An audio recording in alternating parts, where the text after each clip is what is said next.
দর্শক বন্ধুরা, আজকে নিয়ে এলাম বিডিপি পার্ট 3 এর সাবসিডিয়ারি পেপার SHI 2 এর বেশ কিছু সম্ভাব্য সংক্ষিপ্ত প্রশ্নোত্তর, যেগুলি আগত পরীক্ষায় আপনাকে ভীষণভাবে সাহায্য করবে। তো আপনি যদি বিডিপি পার্ট 3 এর স্টুডেন্ট হয়ে থাকেন এবং SHI 2 এর সংক্ষিপ্ত প্রশ্নোত্তরগুলি আপনার প্রয়োজন হয়, তবে অনুগ্রহ করে পুরো ভিডিওটি অবশ্যই দেখবেন। হ্যালো দর্শক বন্ধুরা, আমি শেখর সহিস আর বিচিত্রা এডু গাইডে আপনাদের স্বাগত, যেখানে বিভিন্ন ইউনিভার্সিটির নোট, সাজেশন এবং টেকনিক্যাল গাইড দেওয়া হয় সম্পূর্ণ বিনামূল্যে। তো চ্যানেলটিকে সাবস্ক্রাইব করে নেবেন ভবিষ্যতে আরও বেশি আপডেট পাওয়ার জন্য। যারা অলরেডি সাবস্ক্রাইব করে সাথে আছেন তাদেরকে জানাই অসংখ্য ধন্যবাদ। তো চলুন শুরু করা যাক। প্রথম প্রশ্ন, সিরাজদৌল্লা কত সালে নবাব পদে অভিষিক্ত হন? উত্তরটি হবে 1756 খ্রিস্টাব্দের এপ্রিল মাসে। পরের প্রশ্ন, আলীনগরের সন্ধি চুক্তি কবে কাদের মধ্যে স্বাক্ষরিত হয়? উত্তরটি হবে সিরাজদৌল্লা ও ইংরেজদের মধ্যে 1757 খ্রিস্টাব্দের 9 ফেব্রুয়ারি। পরবর্তী প্রশ্নটি হলো, পলাশির যুদ্ধের সময় ইংরেজ কোম্পানির প্রধান কে ছিলেন?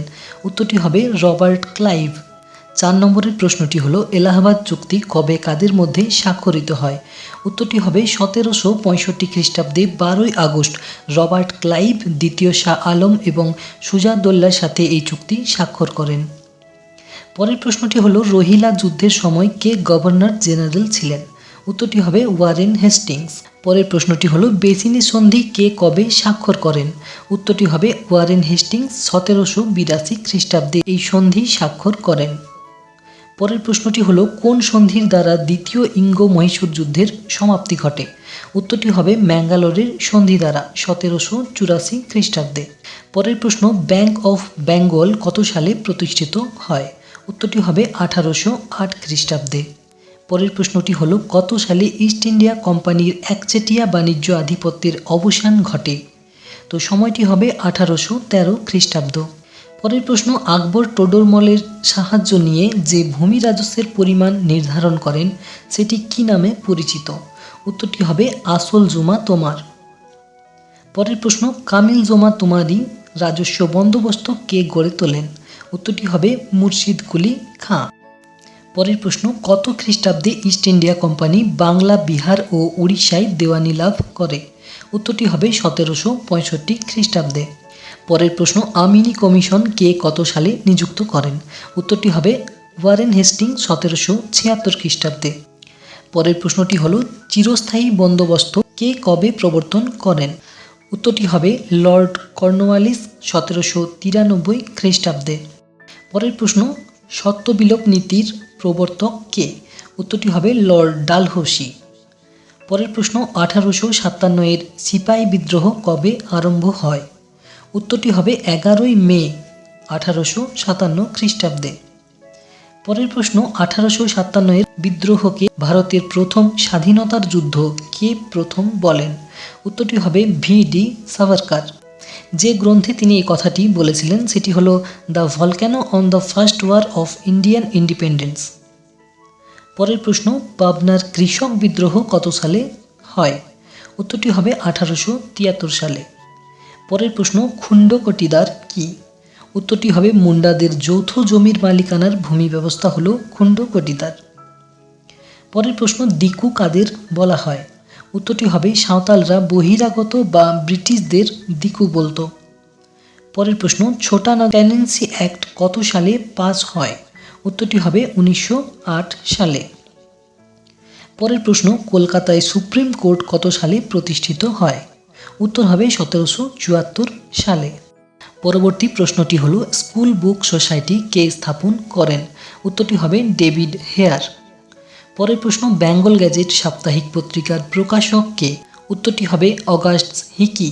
পত্রিকাটি প্রকাশ পায় 1780 খ্রিস্টাব্দে। পরের প্রশ্ন, সংবাদ কৌমুদী কার সম্পাদনায় প্রথম প্রকাশ পায়? উত্তরটি হবে রামমোহন রায়ের সম্পাদনায় 1821 খ্রিস্টাব্দে। পরের প্রশ্ন, অমৃতবাজার পত্রিকা কার সম্পাদনায় প্রথম প্রকাশ পায়? উত্তরটি হবে শিশির কুমার ঘোষের সম্পাদনায় 1868 খ্রিস্টাব্দে। পরের প্রশ্ন, রামমোহনের ফার্সি ভাষায় রচিত গ্রন্থটির নাম কি?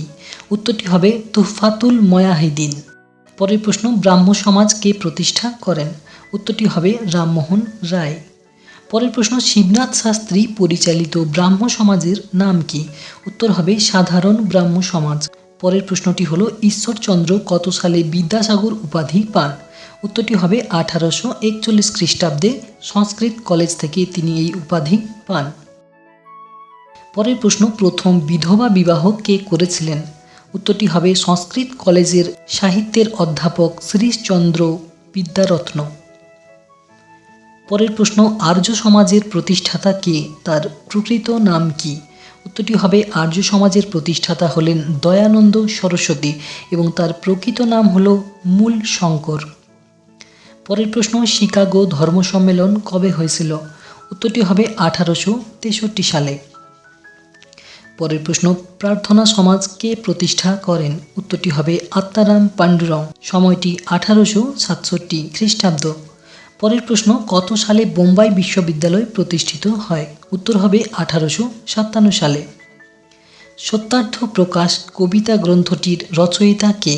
উত্তর হবে দয়ানন্দ সরস্বতী। পরের প্রশ্ন, বাংলা ভাষায় প্রকাশিত প্রথম সংবাদপত্রের নাম কি? উত্তর হবে দিকদর্শন। পরের প্রশ্ন, ভারত সভা কে প্রতিষ্ঠা করেন? উত্তর হবে সুরেন্দ্রনাথ বসু ও আনন্দমোহন বন্দ্যোপাধ্যায়।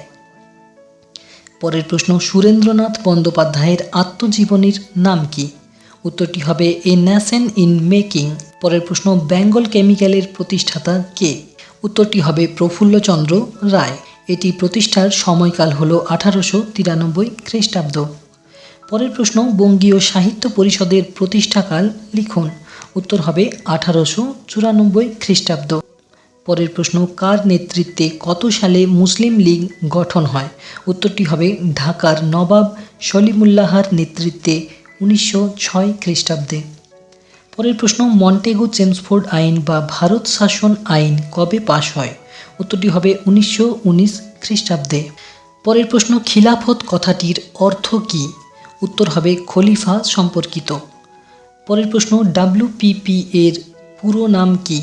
উত্তর হবে ওয়ার্কার্স প্রেজেন্ট পার্টি। পরের প্রশ্ন, স্বাধীন ভারতের প্রথম প্রধানমন্ত্রী কে ছিলেন? উত্তরটি হবে জওহরলাল নেহেরু। জোট নিরপেক্ষ আন্দোলনের প্রধান রূপকারও তিনি ছিলেন। পরের প্রশ্ন, কত সালে ভারতীয় সংবিধান গৃহীত হয়? উত্তরটি হবে 1950 সালের 26শে জানুয়ারি। পরের প্রশ্ন, CENTO এর পুরো কথাটি কি? উত্তর হবে সেন্ট্রাল ট্রিটি অর্গানাইজেশন। পরের প্রশ্ন, বান্দুং সম্মেলন কত সালে অনুষ্ঠিত হয়? উত্তরটি হবে 1955 সালে। এই পত্রের সর্বশেষ সম্ভাব্য সংক্ষিপ্ত প্রশ্নটি হল, জাতীয় পরিকল্পনা কমিটির উদ্বোধন হয় কত সালে? এটির সভাপতি বা কে ছিলেন? উত্তরটি হবে এই কমিটির উদ্বোধন হয় 1938 সালের 17 ডিসেম্বর এবং এই কমিটির সভাপতি ছিলেন জওহরলাল নেহেরু। তো এই ছিল বিডিপি পার্ট 3 এর সাবসিডিয়ারি পেপার SHI 2 এর সম্ভাব্য সংক্ষিপ্ত প্রশ্নোত্তর। এই বর্ষের বাকি বিষয়ের প্রশ্নোত্তরগুলির জন্য চেক করুন ডেসক্রিপশন বক্স। ভবিষ্যতে এই ধরনের আরও নতুন আপডেট পেতে সাবস্ক্রাইব করে রাখুন বিচিত্রা এডুগাইড ইউটিউব চ্যানেলটিকে। তার সাথে প্রেস করুন বেল আইকন যাতে পরবর্তী সমস্ত ভিডিওর নোটিফিকেশান পেয়ে যান সবার আগে। তো আজকের আপডেট এই পর্যন্তই। আসছি নতুন কোনো সাজেশন বা গাইড সংক্রান্ত ভিডিও নিয়ে। সকলেই ভালো থাকুন, সুস্থ থাকুন এবং হাসি খুশি থাকুন।